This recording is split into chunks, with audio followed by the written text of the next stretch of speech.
நம்மளோட டெய்லி ரொட்டீனில் ஒரு ½ an hour கொஞ்சம் லேட் ஆனால் கூட சரிங்க, எப்படி தான் வந்து டைம் போகுதுன்னே தெரிய மாட்டேங்குது. ஃபார்வர்ட் பட்டனை ஸ்பீடாக ப்ரெஸ் பண்ணி விட்ட மாதிரி டைம் வந்து டக்குன்னு வந்து ஓடிட்டே தான் இருக்குது.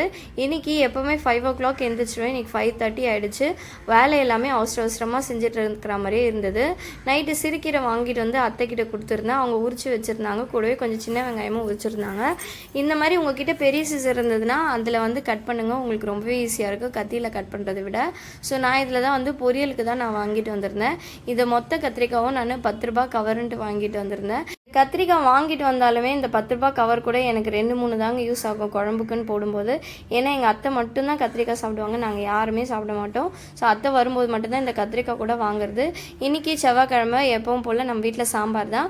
நான் இன்றைக்கி மாங்காய் மீன் குழம்புக்கு வச்சது மீதி கொஞ்சம் இருந்தது. சரி கத்திரிக்காய் முருங்கைக்காய் சாம்பார் வைக்கலான்ட்டு பருப்பு ஒரு சைடு வேக வச்சிட்டேன். கூடவே வந்து உருளைக்கிழங்கு 2 இருந்தது, கொஞ்சமாக செய்யலான்ட்டு எல்லாமே சேர்த்து நான் குக்கரில் வச்சுட்டு அடுத்து பொரியல் கீரை பொரியலும் பார்த்திங்கன்னா அந்த சைடு ரெடி ஆகிட்டு இருந்துச்சு. இதில் நான் இன்றைக்கி தேங்காய் போடாமல் தான் செஞ்சுருந்தேன்.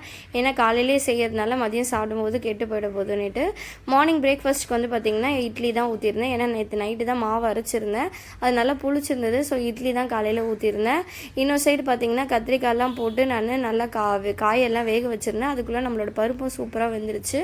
அவ்வளோதாங்க, சாம்பார் எல்லாமே சூப்பராக ரெடி ஆகிடுச்சு. இன்றைக்கி காலையில் பாப்பாங்களுக்கு வந்து கிட்ஸ் லஞ்ச் பாக்ஸ்க்கு வந்து பாப்பாவுக்கு மில்லட் இட்லியும் அது கூட சாம்பார், நேந்திரப்பழம் சிப்ஸு, கொஞ்சமாக பர்ஃபி வச்சு ஸ்நாக்ஸுக்கு எல்லாம் பாப்பாங்களுக்கு பேக் பண்ணி கொடுத்தாச்சு.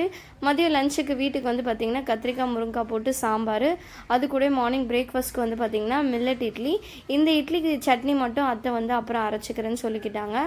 அது கூடவே பார்த்திங்கன்னா உருளைக்கிழங்கு மசாலா, கூடவே கொஞ்சமாக கீரை பொரியல். இதுதான் வந்து பார்த்திங்கன்னா இன்றைக்கி வீட்டுக்கு லஞ்சு. ட்ரெஸ் கோடில் தான் வருவாங்க. ஸோ தட் அவங்களுக்கு கலர் ஐடென்டிஃபிகேஷன் பண்ணுறதுக்கு ரொம்பவே